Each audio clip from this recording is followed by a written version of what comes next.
কিছু কথা। তো সর্বপ্রথম একটা বিষয় আমাদের মাথায় রাখি, সেটা হলো কোরআনে কারীম তো অন্য যেগুলো মানুষের কিতাবাদি আছে এগুলোর মতো না, সব দিকে সব ক্ষেত্রেই অনেক ভিন্ন, তাই না? এই ভিন্নতার একটা দিক হলো মানুষের কিতাবগুলোর যেরকম শিরোনাম হয় বা চ্যাপ্টারের শিরোনাম থাকে, তো কোরআনের সূরাগুলোর শিরোনাম কিন্তু এরকম না। হ্যাঁ, যেমন সূরা বাকারা নিয়ে অনেক আলোচনা হয়েছে। তো প্রায় 300 আয়াত সূরা বাকারাতে, অনেকগুলো মৌলিক বিষয় আছে, কিন্তু নাম হলো বাকারা। তো নামের মধ্যে কি সব বিষয় আসছে? আসেনি। নামটাও ওহির মাধ্যমে ঠিক করা হয়েছে, নামটাও আল্লাহ রসুলের পক্ষ থেকেই আসছে, কিন্তু ওই নামটা শুধু একটা প্রয়োজনে, মানে সূরাটাকে আলাদা করার জন্য নামটা রাখা হয়েছে, একটা চিহ্ন হিসেবে যে এটা বাকারা বলতে ওই সূরাটা আমরা বুঝি। তো এভাবে এটা দ্বিতীয় সূরা, সূরা তো আলে ইমরান। তো নামের মধ্যেই বিষয়বস্তুর দিকে ইঙ্গিত আছে, যেখানে হযরত ইমরান অর্থাৎ হযরত মারিয়াম আলাইহিস সালাম, হ্যাঁ, হযরত ঈসা আলাইহিস সালামের আম্মা, ওনার বাবার নাম বা ওনাদের পরিবারের কিছু আলোচনা এই সূরায় আছে। তবে আরো বেশ কিছু মৌলিক আলোচনা এই সূরায় আছে। হ্যাঁ, শুধু যে আলে ইমরানের আলোচনা আছে এটা না, ইমরান পরিবারের আলোচনাই যে আছে শুধু এটা না। তো এই যে নামগুলো, এই নামের ব্যাপারে এই কথাটা আমরা খেয়াল রাখবো। হ্যাঁ, সূরার নামগুলোর ব্যাপারে একটা বিষয়, এটা সব সূরার ক্ষেত্রেই। হ্যাঁ, যেমন সূরা কাহাফ, তো ঠিক আছে, সূরা কাহাফে তো বড় একটা আলোচনা আসহাবে কাহাফকে নিয়ে, কিন্তু অনেক সূরা আছে, ধরেন সূরা তহা, এখানে কি তহা নিয়ে আলোচনা পুরো সূরায়? না। অনেক সূরা এরকম, সূরা ইউসুফ, এটা কিন্তু আবার হযরত ইউসুফ আলাইহিস সালামকে নিয়েই, হ্যাঁ, নামের মধ্যে বিষয়বস্তুটা চলে আসছে। কিন্তু অনেক সূরার তো নাম রাখা হয়েছে ওই যে হুরুফে মুতাশাবিহাত দিয়ে, আলিফ লাম মিম হা মিম, কোনো বিষয়ই বোঝা যায় না এরকম। এটা একটা বিষয়। দ্বিতীয় বিষয় হলো এই যে কোরআনের যে ধারা আমাদের সামনে, এটাকে বলা হয় মুসহাফ, অর্থাৎ মলাটবদ্ধ কোরআন। হ্যাঁ, যে কিতাব আকারে যে কোরআন, এই কোরআনের এই তারতিবটা অর্থাৎ এই ধারাটা, এটা কোরআন নাজিল হওয়ার ধারা না, কিন্তু এই বিষয়টাও খেয়াল রাখতে হবে। অর্থাৎ যেমন সূরা ফাতিহার পর সূরা বাকারা দিয়ে শুরু হয়েছে, অথচ আল্লাহ রসুলের জীবন তো শুরু হয়েছে মক্কি জিন্দিগি দিয়ে। তো মক্কার পুরো জীবন অনেক সূরা নাজিল হয়েছে, সূরা আলাক বা যে সূরাগুলো কোরআনের শেষ দিকে আছে, হ্যাঁ, এই যে সূরা মুদ্দাসসির, ইকরা বিসমি রাব্বিকাল্লাযী খালাক, ইকরা দিয়ে নাজিল হয়েছে, ওই সূরাটা একদম শেষ পারায়। তো কোরআনের ধারাটা এটা আবার ভিন্ন একটা বিষয়।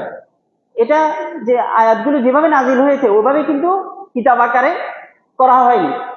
হ্যাঁ, তো এটা আরেকটা ধারা যেটা আমরা আল্লাহ রসুল থেকে পেয়েছি।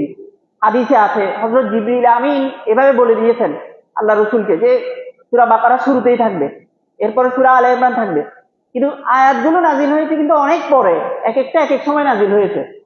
এই বিষয়গুলা ছোট ছোট বিষয়, যেটা এত প্রাইমারি বিষয় যে মানে মাথায় রাখতে হবে, না রাখলে একটু সমস্যা হয়ে যাবে। যেমন ধরেন এই যে আমাদের সূরা আলে ইমরান, এটা আল্লাহ রসুল মদিনায় যাওয়ার পর সূরা বাকারা নাজিল হওয়া শুরু হয়েছে, এরপর সূরা আলে ইমরান নাজিল হওয়া শুরু হয়েছে। নাজিল হতে হতে হতে এটা তাফসীরের কিতাবগুলোতে আছে 3-4 বছর, 5 বছর, 6 বছর। হ্যাঁ, যেমন উহুদের ঘটনা এখানে আছে, উহুদের ঘটনার দিকে ইঙ্গিত আছে। উহুদ তো অনেক পরে। হ্যাঁ, প্রথম দিকে তো সূরা নাজিল শুরু হয়েছে কিন্তু আরো আগ থেকেই। আবার দেখেন এই সূরা বাকারা, এটা কিন্তু প্রায় 6-7 বছর নাজিল হয়েছে, অল্প অল্প অল্প করে আয়াতগুলো নাজিল হয়েছে বিভিন্ন সময়। সূরা আলে ইমরান নাজিল হওয়ার শেষ হওয়ার পরও সূরা বাকারা নাজিল হওয়া ছিল, ধারাবাহিকভাবে জারি ছিল এরকম। তো এটা হলো কোরআনের বিন্যাসের বিষয়টা। হ্যাঁ, যে এই সূরাগুলো, তো এই যে সূরা আলে ইমরান, এটা মদিনা যুগের একটা সূরা, এবং এই সূরাতে অনেকগুলো বিষয় আছে, বহু বছর ধরে নাজিল হয়েছে বহু বিষয়কে সামনে নিয়ে। কিন্তু কোরআনকে যখন মুসহাফ আকারে, হ্যাঁ, এভাবে ঠিক করা হয়েছে, একটা বিন্যাস দেওয়া হয়েছে, হ্যাঁ, তখন কিন্তু এভাবে দেওয়া হয়েছে যে সূরা আলে ইমরান এটা কোরআনের শুরুতে থাকবে, বাকারার পর থাকবে। দ্বিতীয় বিষয় এটা। অন্য সূরাগুলোর ক্ষেত্রেও আপনারা এরকম বুঝে নিবেন যে, হ্যাঁ, প্রচুর মাদানী সূরা আছে, মদিনা যুগের সূরা আছে শুরুর দিকে, আবার এই সূরাগুলোর মধ্যে কিছু কিছু আয়াত আছে মক্কায় নাজিল হয়েছে, এরকমও আছে বিক্ষিপ্ত। কিন্তু এই বিক্ষিপ্ততার পরেও একটা বিন্যাস আছে, এই বিন্যাসটাও আবার আমরা ওহির মাধ্যমেই পেয়েছি। এটা কথা খেয়াল রাখতে হবে। কেউ যদি আবার এই কথার কারণে এরকম মনে করেন যে কোরআনের আসল বিন্যাসটা খুঁজতে হবে, হ্যাঁ, ওটা খোঁজার দরকার নেই। এই যে বিন্যাসটা আছে এটাই কোরআনের বিন্যাস, ঠিক আছে এটা। আচ্ছা, তো এখন এই সূরার বিষয়বস্তু, যেহেতু এটা অনেক বড় সূরা, প্রায় 200 আয়াত, অনেকগুলো বিষয় আছে এখানে। হ্যাঁ, মৌলিকভাবে একটা বিষয় তো এটা যে সূরা বাকারাতে যারা আহলে কিতাব বা কাফের শ্রেণীগুলোর জাতিগুলোর মধ্যে বিশেষ করে ইহুদিদের ব্যাপারে লম্বা আলোচনা ছিল। হ্যাঁ, সূরা বাকারায়, এই সূরায় নাসারাদেরকে নিয়ে লম্বা আলোচনা আছে। যেহেতু হযরত মারিয়াম, হযরত ঈসা আলাইহিস সালাম বা ওনাদের পরিবার, তাদেরকে নিয়ে আলোচনা আছে। তো অনেক দীর্ঘ একটা সংলাপ আছে নাসারাদের সাথে এই সূরায়। ইহুদিদের সাথেও আছে, যেমন সূরা বাকারাতে নাসারাদের সাথেও বিভিন্ন আলাপ আছে। যেমন একটা আয়াত আছে, ওয়াকালাতিল ইয়াহুদ লাইসাতিন নাসারা আলা শাই, ওয়াকালাতিন নাসারা লাইসাতিল ইয়াহুদ আলা শাই। তাহলে সবার ব্যাপারে আলোচনা আছে, কিন্তু বাকারাতে তো অনেক দীর্ঘ আলোচনা ছিল। মূল মূল ফোকাসটা ছিল ইহুদিদের উপর, আর আলে ইমরানের মূল বিষয়টা হলো নাসারাদের সাথে।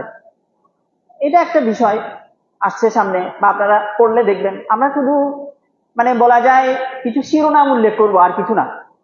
এছাড়া গুরুত্বপূর্ণ বিষয়ের মধ্যে, যেহেতু কোরআনের একদম প্রথম দিকে সূরা, এজন্য মৌলিক কিছু বিষয় আছে।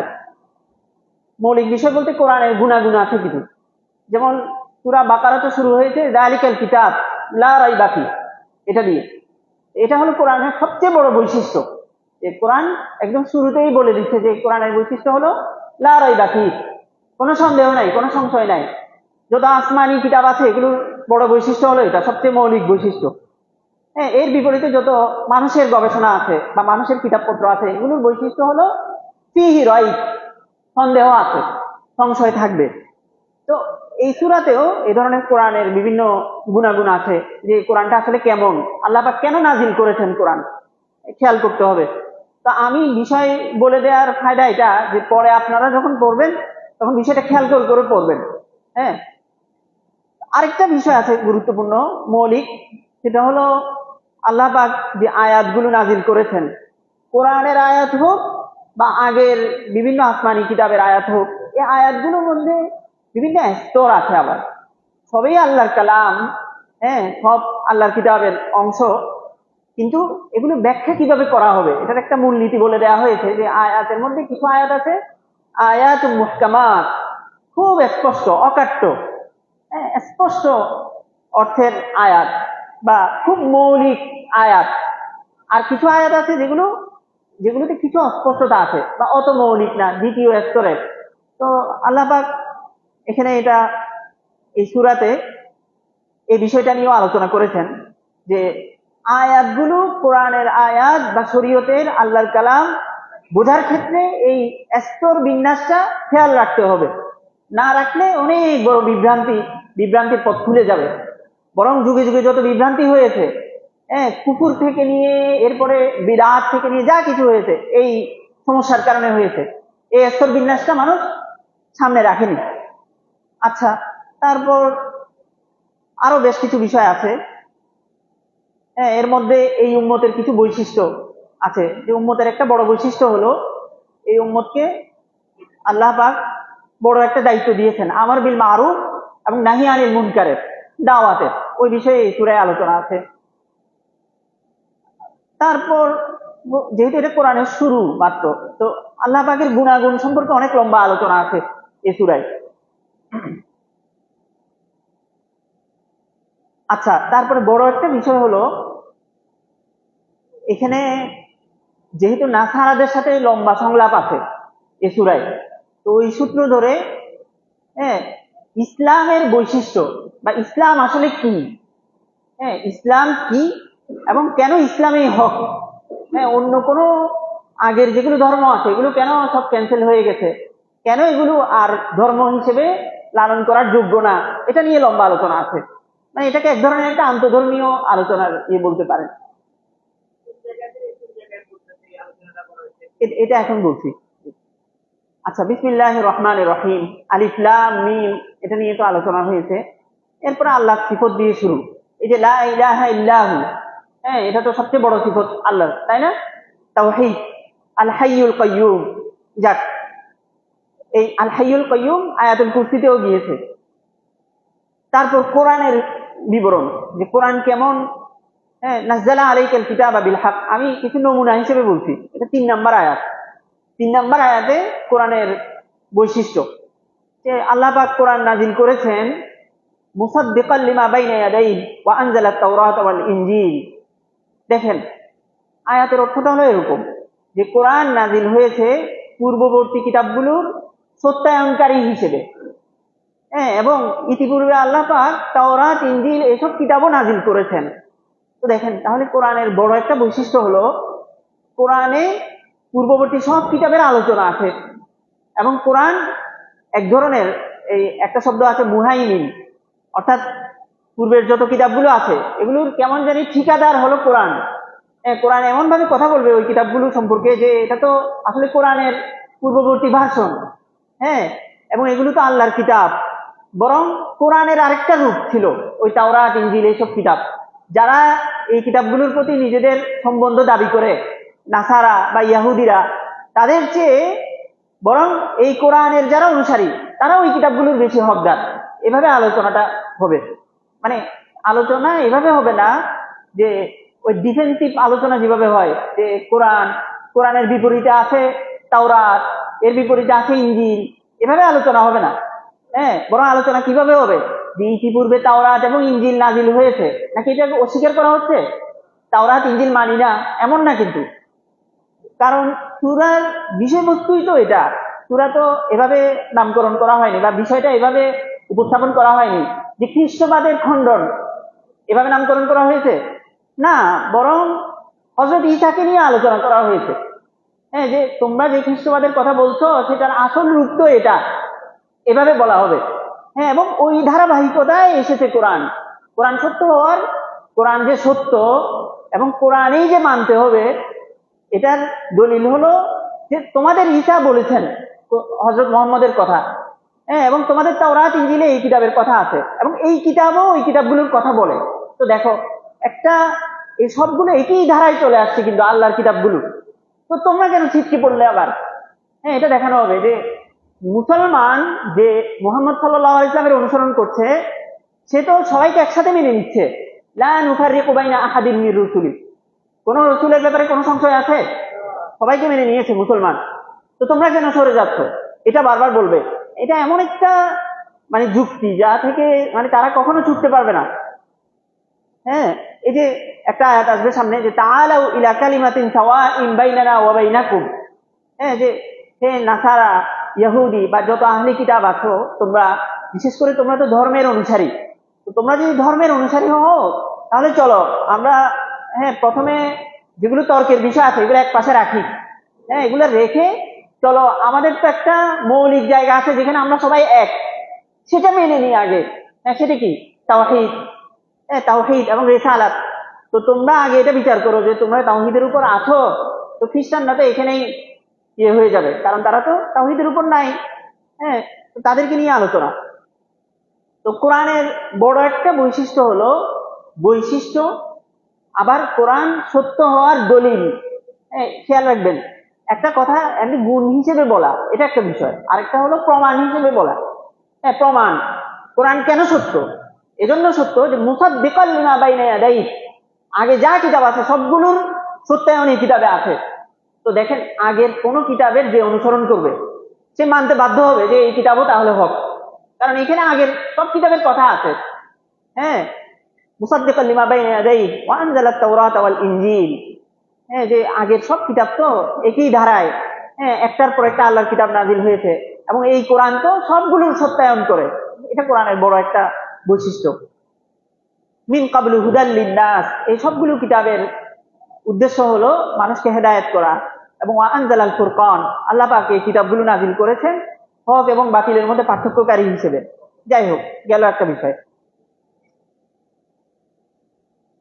তারপর এই আয়াতে 6 নাম্বার আয়াত, হ্যাঁ, 6 নাম্বার আয়াতে আল্লাহ পাক মানুষকে একটা নিদর্শন উপস্থাপন করছেন।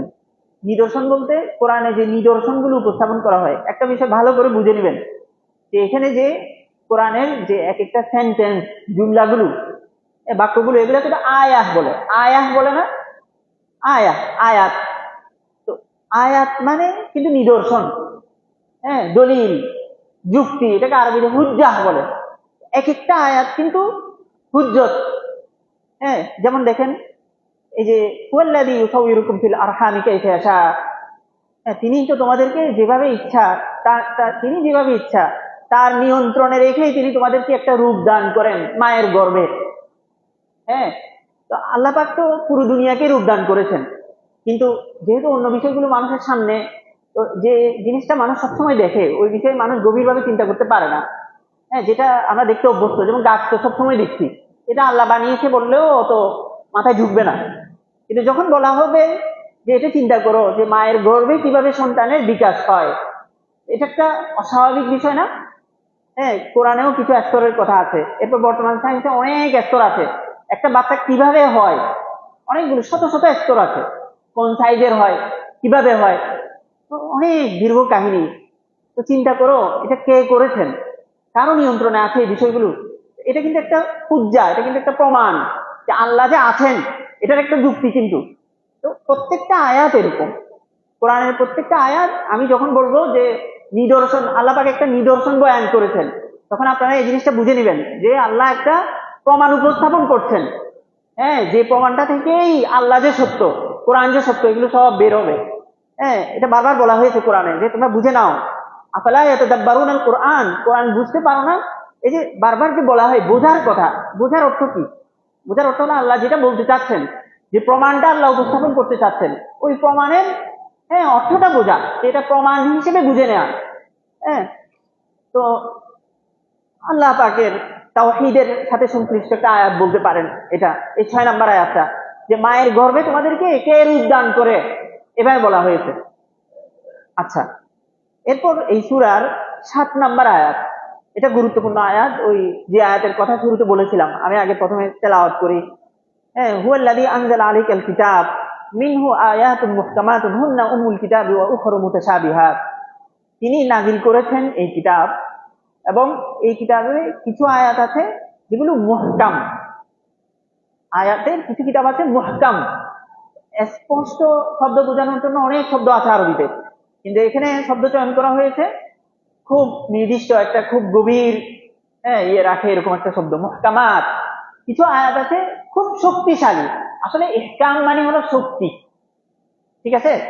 তো কিছু আয়াত আছে খুবই শক্তিশালী, শক্তিশালী মানে খুব স্পষ্ট এবং অকাট্য। আমাদের যে, মানে আমাদের যত মানুষের যত গবেষণা আছে, মানুষ যত জ্ঞান চর্চা করে, এই জ্ঞানগুলো কিন্তু সাধারণত অকাট্য হয় না। নিশ্চয়তা বলতে আমরা যেটা বুঝি, আমরা বলি না যে আমি নিশ্চিত, এ বিষয়ে নিশ্চিত, এরকম বলি না। কেমনে, আপনি কেমনে নিশ্চিত? কারণ অমুক একজন নির্ভরযোগ্য ব্যক্তি আমাকে বলেছেন, এজন্য নিশ্চিত, তাই না? কোরআনের বিষয়গুলো কিন্তু এমন না। এই নিশ্চয়তা বলতে এটা অনেক সুপার, সুপ্রিম দরজার নিশ্চিত, তো অনেক উপরে। হ্যাঁ, তো মুহকাম মানে একসাথে এখানে অনেকগুলো অর্থ আছে, খুব স্পষ্ট, খুব শক্তিশালী, খুব মৌলিক, হ্যাঁ, খুবই নিশ্চিত, অকাট্য, মুহকামাত। তো এইভাবে বুঝে নেন যে আল্লাহ যে কিতাব নাজিল করেছেন, এটা শুধু কোরআন না, শুধু যুগে যুগে আল্লাহ যত কিতাব নাজিল করেছেন, যত আল্লাহর কালাম আমাদের কাছে এসেছে, এর একটা অংশ আছে কি খুব খুব নিশ্চিত, খুব অকাট্য, খুবই মৌলিক এবং শক্তিশালী।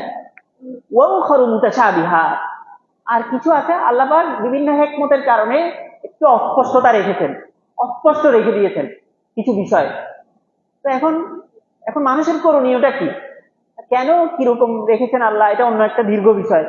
মানুষের করণীয় হলো যেটা পরে বলা হচ্ছে, ফাআম্মাল্লাযীনা ফী কুলূবিহিম যায়গ, যাদের অন্তরে বক্রতা আছে, যাদের অন্তর বক্র, তার মানে যারা গুমরাহ, হ্যাঁ, তারা ফায়াত্তাবিউনা মা তাশাবাহা মিন, তারা ওই অস্পষ্টতার পেছনে ঘুরে সবসময়, এভাবে বলা হচ্ছে। ইবতিগা আল ফিতনাতি ওয়া ইবতিগা তাউইলি, এবং তারা এভাবে ফিতনা করে। হ্যাঁ, তো এখান থেকে এই বিষয়টা আমরা বুঝলাম যে যেগুলো অস্পষ্ট বিষয় আছে এগুলোর পেছনে না ঘুরতে বলা হচ্ছে, মৌলিকভাবে দৃষ্টি রাখতে বলা হচ্ছে কিসের উপর? যে বিষয়গুলো স্পষ্ট অকাট্য এগুলোর উপর। তো এই বিষয়টা আসলে অনেক দীর্ঘ, আমি কয়েকটা পয়েন্ট বলি আপনি। আমার যেন বিক্ষিপ্ত বিষয়টা। প্রথম পয়েন্ট হলো, খেয়াল রাখবেন, সেটা হলো আসলে দ্বীনের মৌলিক বিষয় হলো এই মুহকামাত গুলো। এই জন্য এগুলোর ব্যাপারে এখানে বলা হয়েছে আয়াতে হুন্না উম্মুল কিতাব।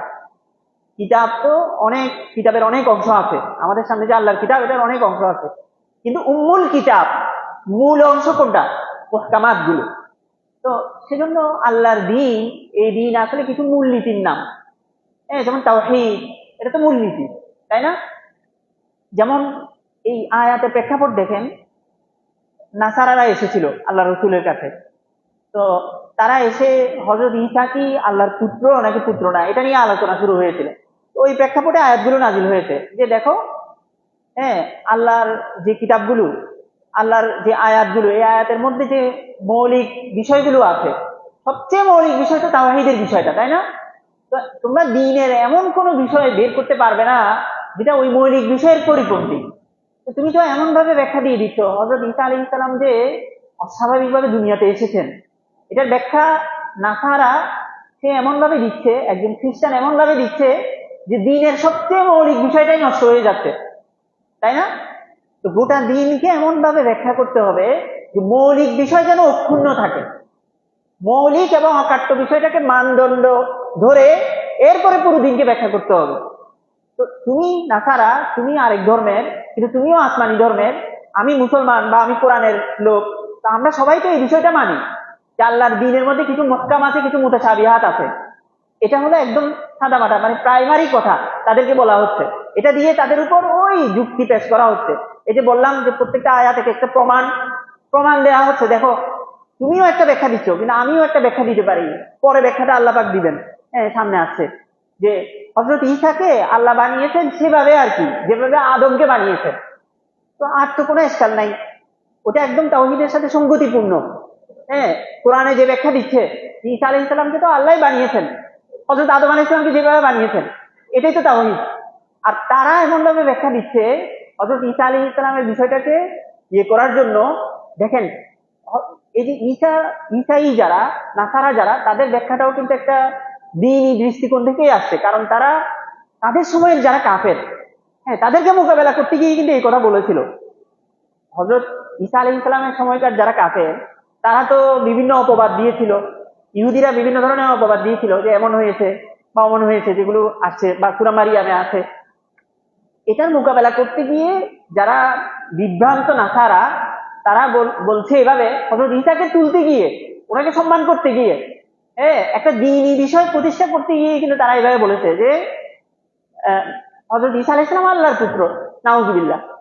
দ্বীনের ব্যাখ্যাটা কিভাবে দিল দেখলেন, যে রসুলকে সম্মান করতে গিয়ে তাওহীদ শেষ। তো হুন্না মানে আয়াতুল মুহকামাত হুন্না উম্মুল কিতাবি ওয়া উখরা মুতাশাবিহাত, কই তোমাদের ব্যাখ্যা? ব্যাখ্যাটা এমন ভাবে করতে হবে যে সমস্ত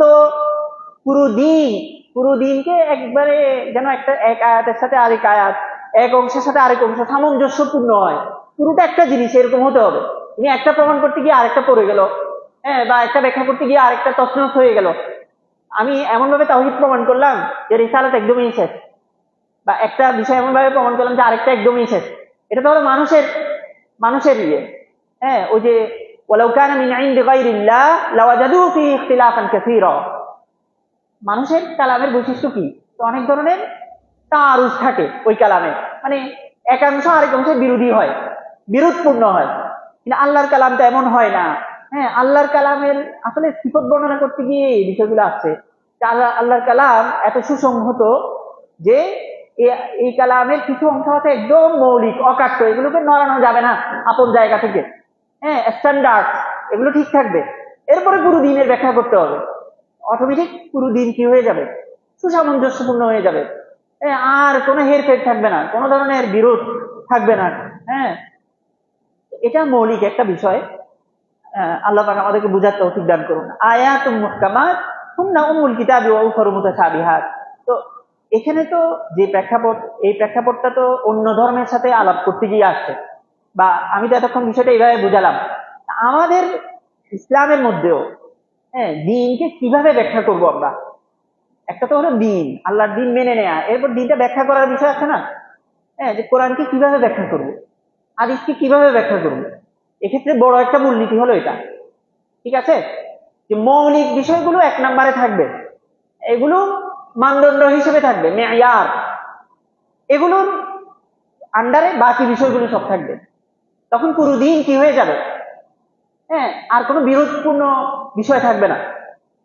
এভাবে ওই যে অনেক হাদিস আছে, যে হাদিসগুলোর মধ্যে বাহ্যিকভাবে তাআরুফ থাকে, মানে এক হাদিস থেকে এটা পাওয়া যায়, আরেক হাদিস থেকে ওটা পাওয়া যায়, কিন্তু কিছু বিষয় দেখেন না যে কিছু বিষয়ে ইখতিলাফ থাকে।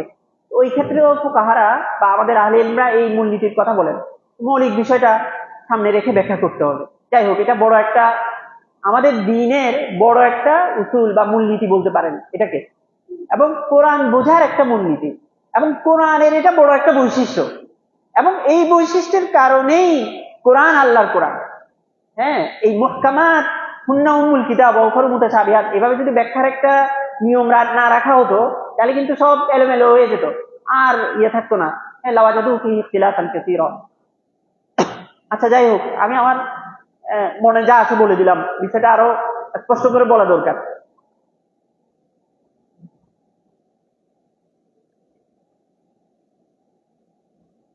এরপরে এখানে কাফেরদের সাথে সাধারণভাবে কিছু সংলাপ আছে এই সূরায়। যেমন একটা আয়াতে 10 নম্বর আয়াতে এইভাবে বলছেন আল্লাহ পাক যে ইন্নাল্লাযীনা কাফারু লান তুগনি আনহুম আমওয়ালুহুম ওয়ালা আওলাদুহুম মিনাল্লাহি শাইআ ওয়া উলাইকা হুম ওয়াকুদুন নার। যারা কাফের সাধারণত বস্তুবাদ আর দুনিয়া চর্চার ক্ষেত্রে তারা যদি অনেক এগিয়ে থাকে, যারা দুনিয়া চর্চার ক্ষেত্রে অনেক এগিয়ে আছে, বস্তুবাদী দিকগুলো যাদের অনেক মজবুত এবং শক্তিশালী, এটা এই জমানায় বলেন বা আগের জমানায় বলেন, যত কাফেরদের এইসব হালত ছিল আর কি, তাদের দুনিয়াটা অনেক উন্নত ছিল। লান তুগনি আনহুম আমওয়ালুহুম ওয়ালা আওলাদুহুম মিনাল্লাহি শাইআ, এটা আল্লাহর কাছে কোনো কাজ দিবে না। এটা হলো সংক্ষিপ্ত কথা এই আয়াতটা, 10 নম্বর আয়াতে। যেমন উদাহরণ হিসেবে উদাহরণ পেশ করা হয়, এটা কোরআনের আরেকটা বিষয়বস্তু, বিভিন্ন জায়গায় বড় বড় কাফেরদের উদাহরণ দেওয়া হয়েছে। তো এখানে ফিরআউনের কথা বলা হয়েছে, তার কি ছিল না। হ্যাঁ, আচ্ছা, ওই প্রসঙ্গ বলতে গিয়ে 14 নম্বর আয়াতে এই যে দুনিয়া এবং আখেরাতের তুলনা করা হয়েছে। দুনিয়া আসলে কি, মানে দুনিয়ার বাস্তবতাটা কি আসলে। হ্যাঁ, যুযিনা লিন্নাসি হুব্বুশ শাহাওয়াতি মিনান নিসা ওয়াল বানিন, যে দুনিয়াকে আসলে মানুষের জন্য অনেক সুন্দর করে প্রস্তুত করা হয়েছে, অনেক আকৃষ্টকারী হিসেবে রাখা হয়েছে এই দুনিয়াকে। তো একতরফা কোরআনে বা হাদিসে কিন্তু এভাবে বলা হয় না যে দুনিয়া ছেড়ে দাও, এভাবে কিন্তু বলে না।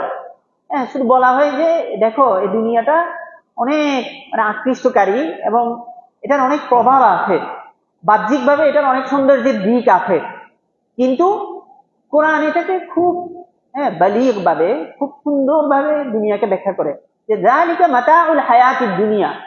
মাতা মানে হলো চলার পথের পাথেয়, পাথেয়, এটা কিছুদিনের ব্যবহার্য।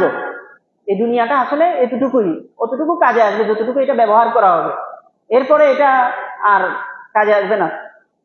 আল্লাহু ইনদাহু হুসনুল মাআব, আসল দেখার বিষয় হলো পরিণাম কি হবে, পরিণাম কি আখিরাত।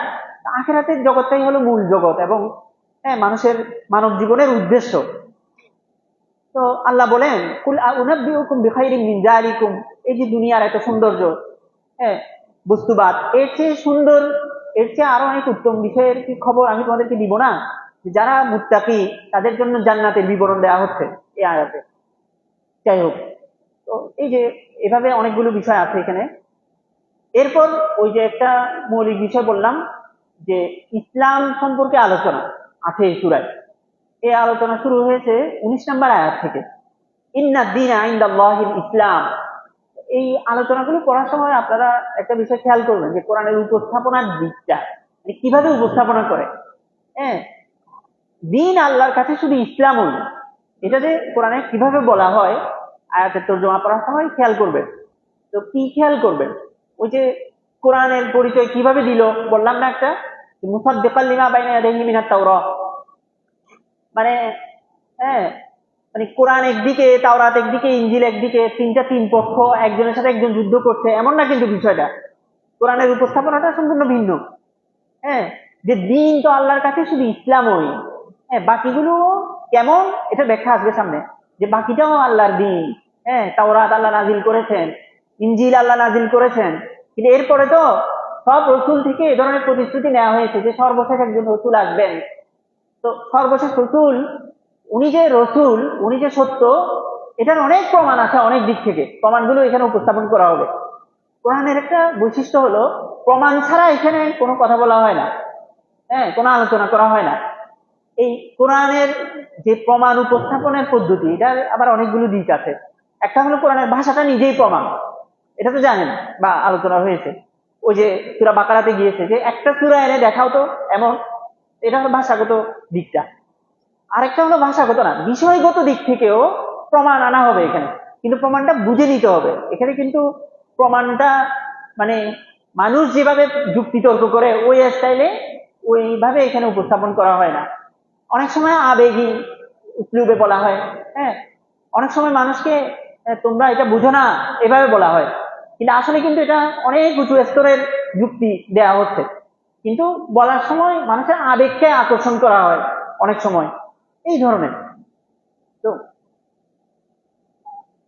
এই যে কথা প্রসঙ্গে এখানে এটাও আসবে যে হযরত ঈসা আলাইহিস সালামকে যখন আল্লাহ পাঠিয়েছেন, হ্যাঁ তখনও একদল কাফের ছিল যারা নতুন কিতাবটা নতুন কিতাবটা ইয়ে করেনি, নতুন কিতাবের প্রতি বিশ্বাস স্থাপন করেনি। দেখেন মানে এটা টুকে রাখতে পারেন যে 50 নম্বর আয়াতে কোরআনের গুণ বলতে গিয়ে যে এখানে একটা শব্দ বলা হয়েছে মুসাদ্দিকান। মুসাদ্দিকান এটা মৌলিক একটা বিষয়।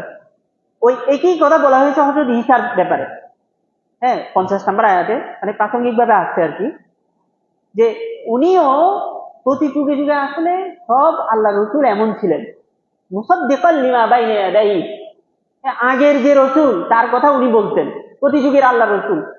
তো হযরত ঈসাকে আল্লাহ কিভাবে পাঠিয়েছেন, উনি এভাবে বলছেন ওনার জাতিকে যে আমাকে আল্লাহ পাঠিয়েছেন এভাবে এভাবে এভাবে, আমি এত যুক্তি তর্ক আমাকে দিয়েছেন, এত মুজিজা আমি নিয়ে এসেছি, আমি এটা করি বা মৃত মানুষকে, মৃত পশুকে জীবিত করে ফেলি। এরপরে আমাকে পাঠিয়েছেন ওয়া মুসাদ্দিকাল লিমা বাইনা ইয়াদাইহি মিনাত তাওরাত, আমার আগে যে তাওরাত ছিল সে তাওরাতের সত্যায়নকারী হিসেবে আমাকে পাঠিয়েছেন। এই যে সত্যায়নকারী হওয়া, এটা কিন্তু দলিল যে হযরত ঈসা হকের উপর আছেন। হ্যাঁ দেখেন ইহুদি, হযরত ঈসা আসার পরে যে ইহুদি, সে আর নতুন রসুলকে আর মানছে না, সে কিন্তু সাথে সাথে কাফের হয়ে গেছে। হ্যাঁ সে আল্লাহর যে ধারা, নবী রসুলদের এবং কিতাবের ধারা, কিন্তু ছিটকে পড়লো সে। তো ঈসা আলাইহিস সালাম কিন্তু এসে নতুন কিছু বলেননি, নতুন অনেক কিছু নিয়ে আসছেন, কিন্তু উনি মুসাদ্দিকাল লিমা বাইনা ইয়াদাইহি মিনাত তাওরাত, আমার আগে যে তাওরাত ছিল ওই তাওরাতের কথাও আমি বলছি। দেখো একই অবস্থা কোরআনের, তাই না? কোরআন আগের সব কিতাবের কথা বলছে, এমনকি সূরা পর্যন্ত রেখে দিয়েছে। হ্যাঁ সূরা মারিয়াম এটা নাসারাদের। তো নাসারাদের নিজেদেরও এত, তাদের ধর্মের ব্যাপারে নাসারাদের এরকম অথেন্টিক কোনো সোর্স নাই যেটা আমাদের আছে হযরত ঈসা এবং মারিয়ামের ব্যাপারে, কারণ তারা তো নিজেরাই এটা স্বীকার করে যাদের তাদের কিতাবে যে অনেক বিকৃতি হয়েছে, তাই না? আমরা তো বলি যে আমাদের কিতাবে কোনো বিকৃতি হয়নি এবং এটা কেউ প্রমাণও করতে পারেনি। তো তাদের ইতিহাস তাদের নিতে হবে আমাদের এই কিতাব থেকে, এর চেয়ে বড় দলিল হতে পারে তাদের সামনে এই কিতাব যে সত্য এটা? হ্যাঁ, তো প্রত্যেক আসমানি ধর্মের তার ইতিহাসটা এখান থেকে নিতে হবে। যেমন বনি ইসরাইল ইহুদিদের, তারা তো জানে, তাদের ব্যাপারে আয়াতে আল্লাহ পাক বলে দিয়েছেন ইয়ারিফুনাহু কামা ইয়ারিফুনা আবনাআহুম।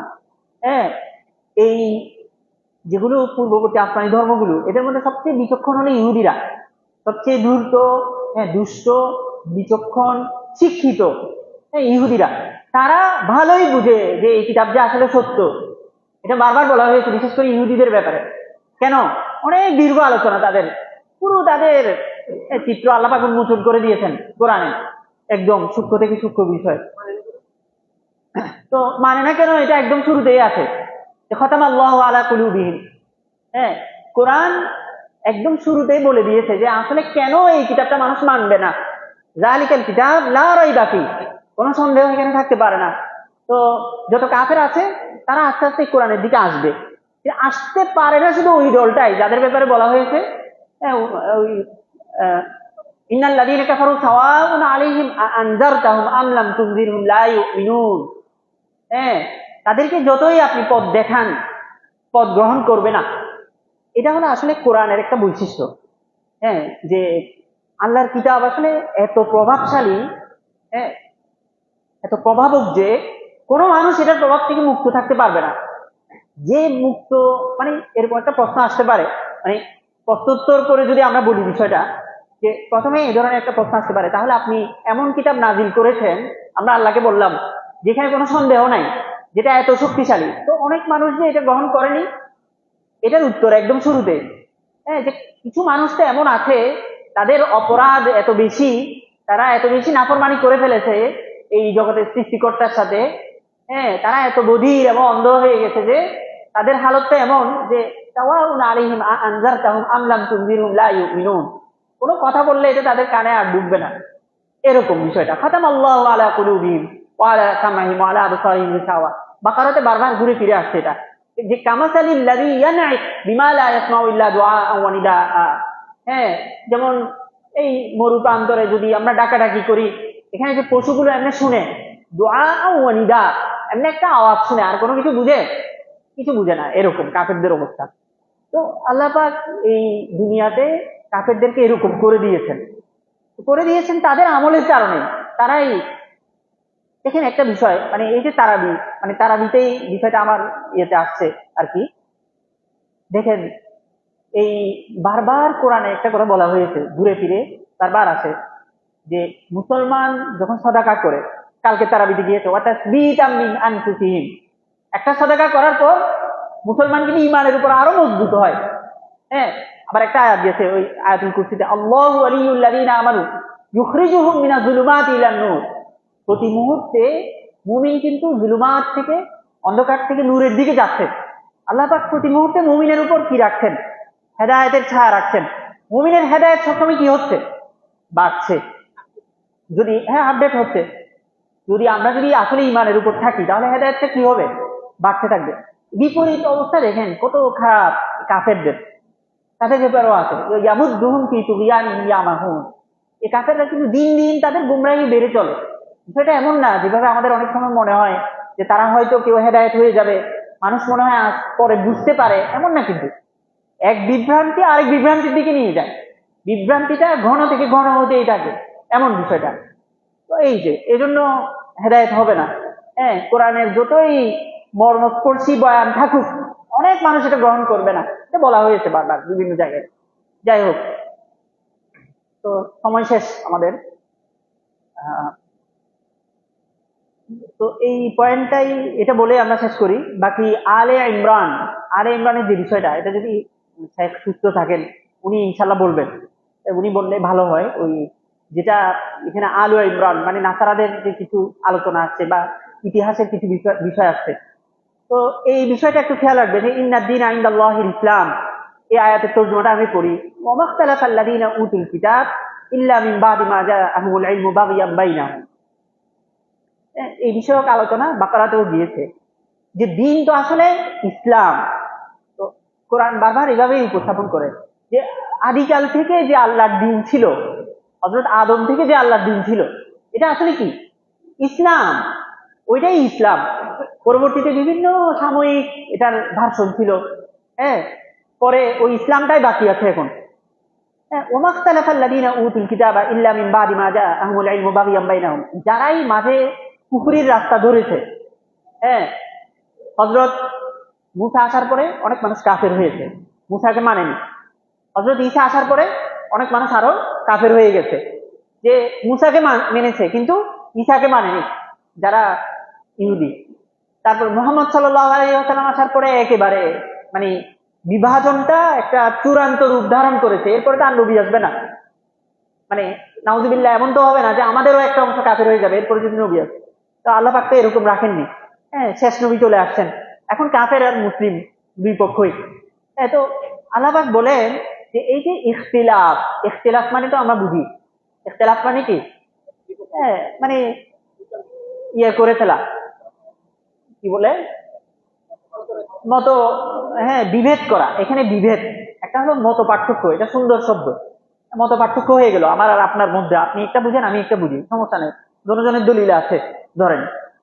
তো যেমন হাত উঠানো, বা তো আমাদের কিতাবে আছে যে দুই দিকেই দলিল আছে, এভাবে কিন্তু আমাদের কিতাবে আছে, হানাফিদের কিতাবে। যাই হোক, তো আর কিছু বিষয় আছে বিভেদ, মত পার্থক্য না, বিভেদ।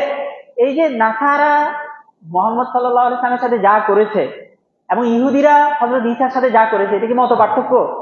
এটার বিরাট বিবরণ এখানে আছে যে তারা বিভেদ করেছে। বিভেদ কাফেররাই করেছে, আমরা করিনি। হ্যাঁ, আমাদের সাথে তাদের সম্পর্কটা এমন না যে আমি এক দল তুমি আরেক দল, এমন না, কিন্তু আমি আমার সে আগের মতের উপরেই আছি। হ্যাঁ, আমি তো আল্লাহর কিতাব যেটা আল্লাহ নাজিল করেছেন আদম থেকে নিয়ে সব নবী মানি, যত কিতাব নাজিল হয়েছে সব কিতাব মানি। তো তুমি কেন আরেক দিকে চলে গেলা? বুঝেছেন? এই বিষয়টা এমন যে কোন কাফের এটার বিপক্ষে কিছু বলতে পারবে না, একদম চূড়ান্ত চূড়ান্ত কথা এটা, বারবার এই কথাটা বলা হবে এখানে।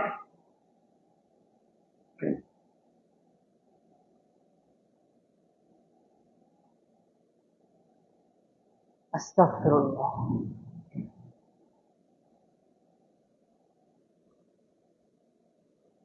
তো আমাদের এই যে আলোচনা, এটার সাথে সম্পর্কিত আরেকটা পয়েন্ট আসবে সামনে। সেটা হলো এই যে আরবে হযরত ইব্রাহিম আলাইহিস সালামের বিষয়টা খুব প্রসিদ্ধ ছিল। হ্যাঁ, যে উনি যে আল্লাহ পাকের অনেক বড় পয়গম্বর, বা মিল্লাতে ইব্রাহিম, হযরত ইব্রাহিম আলাইহিস সালামের দিন। হ্যাঁ, তো দিন তো মুহাম্মদ সাল্লাল্লাহু আলাইহি সাল্লামের দিন, যেটা আমাদের দিন। কিন্তু এই দিনের মৌলিক বিষয়গুলো হযরত ইব্রাহিম আলাইহিস সালামের সময়কাল থেকেই মানে বিস্তারিত বা বিকশিত ভাবে এসেছে আর কি। এর আগে এই বিষয়গুলো মানে এর আগের অনেক শরীয়ত ছিল যেখানে মানুষকে দুনিয়াবি শিক্ষাগুলো দেওয়া হয়েছে। প্রাইমারি অনেক শিক্ষা ছিল, যেমন হযরত আদমকে আল্লামা আদম আল আসমা আকুল্লাহা, প্রথমে আদমকে দুনিয়াতে পাঠানোর পরে তো এই দুনিয়াটা চেনাইতে হবে আগে, তাই না? যে দেখো এই দুনিয়াটা এমন, একজন আল্লাহ আছেন। এরপরে নাকি ওনাকে হজ করতে বলবে, এটা তো অনেক পরের বিষয়। এই বিষয়গুলো আসছে, এগুলো প্রতিষ্ঠিত হয়েছে এবং পরিপূর্ণতা লাভ করেছে হযরত ইব্রাহিমের সময়।